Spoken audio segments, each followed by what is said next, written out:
Well, Coach, what did you see on film following the game?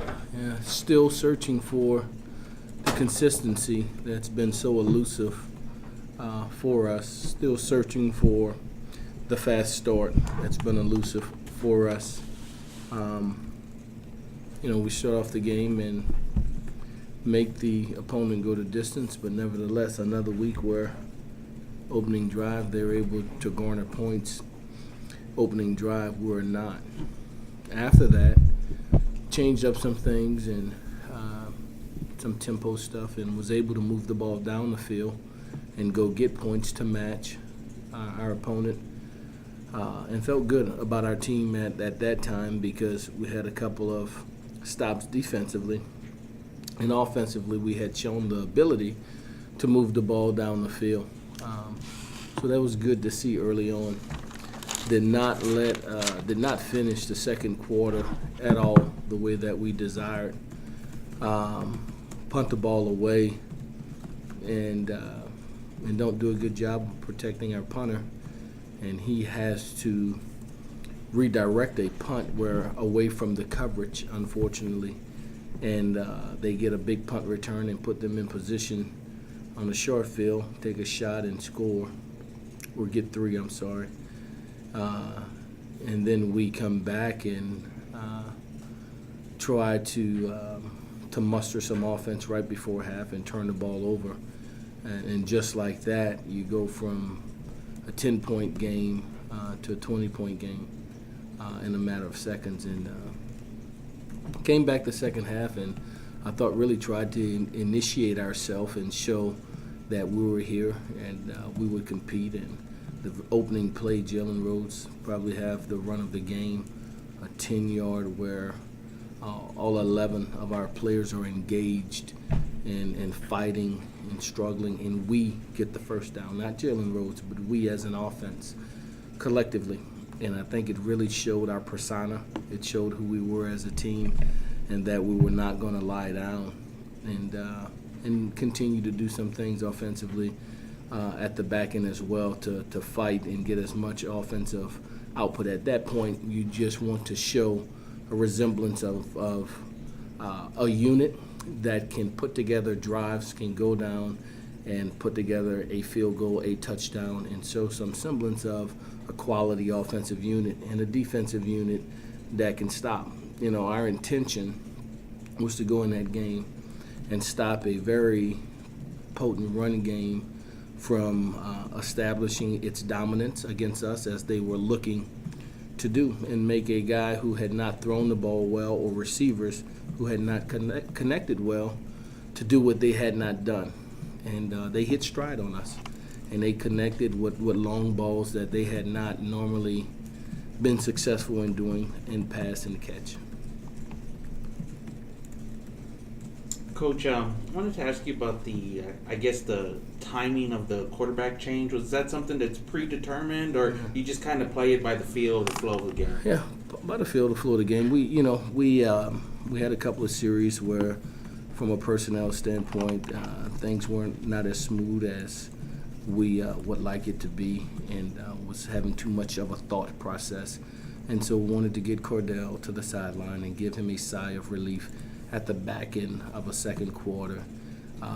And then at the same time to give DJ some meaningful snaps that he had earned. He had a great week of practice. He continued to progress and was worthy of going into the game. And we felt he gave us an advantage. Certainly we won't ever put anybody in the game who we think not capable of doing that. But sometimes misfortune happened. And so, it had happened where the ball got loose. But I thought he came back in the last series of the game and, got us down the field, threw a touchdown, and did some good things. So, it didn't determine the outcome of the game, although it was not good timing to put the ball on the ground. What about your defensive effort? Did it seem like you guys in the second half especially were able to kind of shore some things up? Is that what the film showed? Yeah, it did. Again, you watch what we have done in our time here, and the defense is our defensive style of play. We've put Austin Jupe, we put Devron Davis, we put those guys out there on an island, and we've taken away people run game. And we've been in position to deny a deep ball, or sometimes fortunate enough where that's just not a high percentage throw, to throw those balls the length of the field. And we've had success. And so for whatever reason, people have connected a couple of those balls, both inside versus our safeties and outside as well. A part of that is, you don't have the pressure you had a year ago with Marcus Davenport coming off the edge, who when you reflect back this morning, just watching the Texas State game, he was just so disruptive in collapsing the pocket, hands up, and just so much length, and just made it very difficult for people to throw balls, especially the underneath slant stuff, because that passing lane was not there with his presence. But we're doing things, I think, soundly from a defensive standpoint as far as getting guys in position.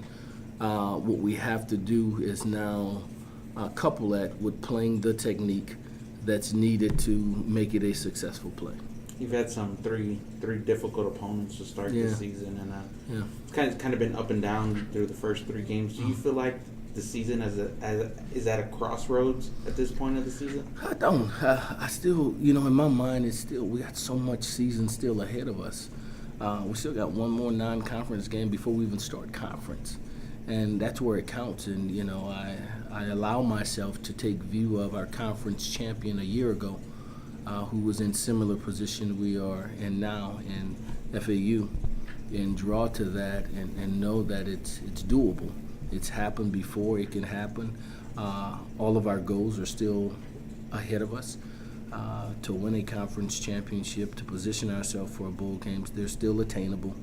Hopefully we will grow from what we've gone through in this game. I think we're finding out an awful lot about our football team and what we can and can't do, and the maturity and the immaturity of our team as well. Do you feel the angst from the fan base kind of itching for that first win? Oh, I don't allow myself to do it. I don't know what the fan base saying. Well, a lot of them aren't happy about the two quarterbacks playing, and just the way that the team has looked, and I guess 2 of the 3 losses, it hasn't been as competitive, I guess, as what they want. Yeah, well, here's the reality. We know best. We're here with them around the clock, have been for months, and so our personnel, I promise you, we don't put them in just for the sake of putting them in. We're putting guys in the game that we think can contribute and give us an opportunity to win the game. So to the faithful, who we are faithful to as well and very appreciative of, and they're entitled to their opinion, that we're putting guys in the game that we think could help us win, in spite of what it may appear. We're trying to win the game. We're putting people in that we think can contribute and have earned the right to contribute to this football team's success. Coach, can you kind of explain a little bit about, because I heard you say something on the radio this morning about the scheme this year. Your quarterbacks and what you're running right now, they're gonna have to take off and run a little bit this year. And does that? Can you talk about how that factors into your decision to play 2 quarterbacks to kind of try to get 2 ready for conference? Game experience is critical. Yeah. And so if a guy is just in there and mop-up duty, it's not necessarily a meaningful snap. Right. But you find out about that guy, your team, his strengths, his weaknesses, our strengths, our weaknesses, when the game is in the balance. And so sometimes you hit a home run, sometimes you hit a foul ball. But you have to find out. You cannot blindly go into the heart of your season without knowing your team best. And for us to know our team best in starting a season with 2 new quarterbacks, they got to play, and you got to figure out. You can practice all you want. You got to play the game, and you got to allow it to unveil itself. And I think we're seeing the shape of our team or our team takes shape.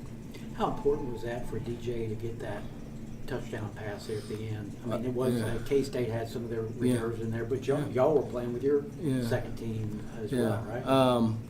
You know, here's what we're trying to do at that time. We're continuing to play the game. We're continuing to build our roster. And so whether it's Donovan Perkins, Tyler Mankey, whether it's DJ, whomever it is, those guys will be counted on because they're one snap away from having to be the starter. Right. And so you have to play the quality or the depth of your roster. You cannot just play 22 people. And it's just not realistic with the volatility of our sport. Frank, what's your observation of Conference USA so far? It seems like North Texas especially looks pretty strong early on here. Yeah, I haven't seen them, honestly. I haven't. I've seen scores, but really don't know. You know, week in and week out, that opponent that we're playing demands our attention, and haven't had a chance to take view of our conference. What did you make of Texas State's film from South Alabama the other night? They had a pretty good lead on the Jaguars, and you know, they're had some misfortune. They're a good. They're a much improved football team. You know, they lose Damian from a year ago at the quarterback position and replace him with a quarterback who I think is probably certainly a faster runner, more elusive runner. I think he's a decent passer. And have some big targets. Have guys that can go down the field, go up and high point it, and catch the football. Although they changed coordinators from a defensive standpoint, their identity hasn't changed, and I think that has a lot to do with Coach Withers being a defensive-minded coach. So they're still the same 3-4 defense from a base standpoint. Really good at the corner position. Guys that have good feet that can run and have good coverage skills. I think their safeties are big body guys that are also really good run supporters. And then a special teams unit that have blocked 2 field goals and a punt on this year. So, a quality team. What do the Roadrunners have to do against Texas State to pull out a win?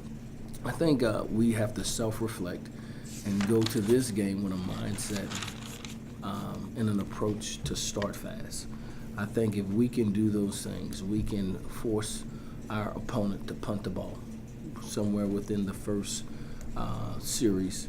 I think if we can go down offensively and mount a drive together and get points out of it, I think it does a world of good for our morale, for our football team. We still haven't scored any points in the third quarter this year, you know. And so, again, the start, you know, 10 points, outscored our opponent in the fourth quarter, have scored each game in the fourth quarter, but in the third quarter, much like the first, haven't started the beginning of the game or the beginning of the second half the way that we designed.